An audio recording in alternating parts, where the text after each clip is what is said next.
One of the good things that this pandemic has brought about is the fact that it has diminished our human activities, especially those that are destructive to our environment. It has given the earth a chance to breathe, an opportunity to recover from abuse by us human beings. The image of Jesus in today's gospel, treating the fig tree like a teacher and learning a lesson from it, is one of the original trademarks of our Rabbi from Nazareth. I imagine Jesus surrounded by children, explaining that the fig tree blossoms were a sign that summer was coming near. A very refreshing scene of a peaceable kingdom. Pag natapos ng pandemyang ito, and we are still blessed with a few more years ahead of us, please naman, take time to make peace with the rest of creation. Take time to be reconciled with nature. Because nature has just taken its revenge on us and has claimed more than 5 million lives already through COVID. How do we do that? You might ask. Well, I advise you to pray that canticle that was read as our responsorial psalm today. I call it one of the best ecological passages in the Bible. It is found in the same book of Daniel, which, by the way, you know that we've been reading it for the past few days now. Karamihan sa mga readings natin the past few days have been from the book of Daniel. And again today, from Daniel chapter 7, the story of the 4 beasts. But I already shared about that last Sunday kasi pareho din yung reading. But itong canticle na to, in Daniel chapter 3, is what I call a prayer in the most unlikely places. Para bang, alam nyo ba yung the prayer of Jonah? Where did Jonah say that canticle or prayer? In the belly of the fish that had swallowed him. So this prayer in Daniel chapter 3 is being prayed inside the crematorium, in the fiery furnace. Please take time to read this one. It is the prayer of the 3 friends of Daniel inside the fiery furnace. The author tells us an angel had accompanied these 3 young men, Hananiah, Azariah, and Mishael. And the angel walked with them inside the furnace.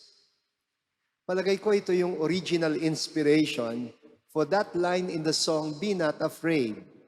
Di ba mayroong line that says, if you walk amid the burning flames, you shall not be harmed. The inspiration is Daniel chapter 3. And the story tells us that the 3 young men who had been thrown into the fiery furnace, who, by the way, they were the original biblical advocates of vegetarianism. And that was also read in Daniel chapter 1 a few days ago. These 3 young men had been punished by the king. Punished for what? Well, for refusing to worship the idol that was made of gold, that King Nebuchadnezzar had installed in his palace and ordered the Babylonians to worship. And by the way, that's going to be the reading tomorrow, pero hindi naman ako ang magmimisa bukas. I am referring to it because it's the introduction to that canticle that we read in the responsorial psalm today. Of course, When the three young men were ordered by the king to worship the golden idol, they refused to do it. They disobeyed. And they said, "Pasensya na ho, but we only worship Yahweh, the God of Israel." And so, as a punishment, they were thrown inside a huge oven, what we might call today a crematorium. But this one is not a crematorium for the dead. It is a crematorium for the living. Ang kapareho nito ay yung mga ginawang krematoria ni Hitler sa Dachau when he burned many Jewish people, millions of them. You see, our first reading is right. In the end, our beastly tendencies will pass away, and only that which is genuinely human in us will emerge and will receive dominion. Well, since Jesus in the gospel says only his words will never pass away, it means learning to take his words to heart is our only chance at enduring the fiery furnaces of this world.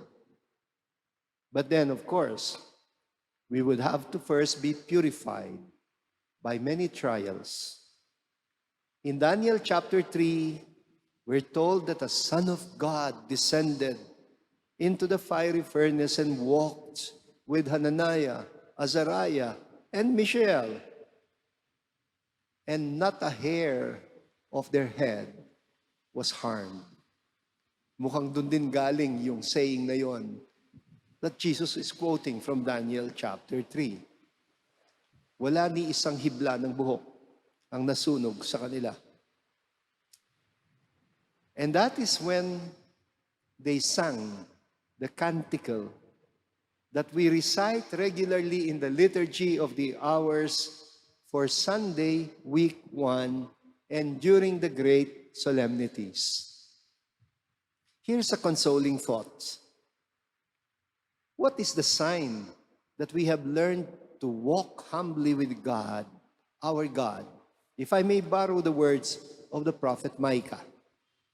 Because these three young men, they were not harmed because they walked with an angel, walked with a messenger of God. Well, when will we learn to walk with God? When we have learned to be one with the mountains and the hills, one with everything growing from the earth, one with the springs, with the seas and the rivers, one with the dolphins and all the water creatures, one with the birds of the air, one with the beasts, wild and tame.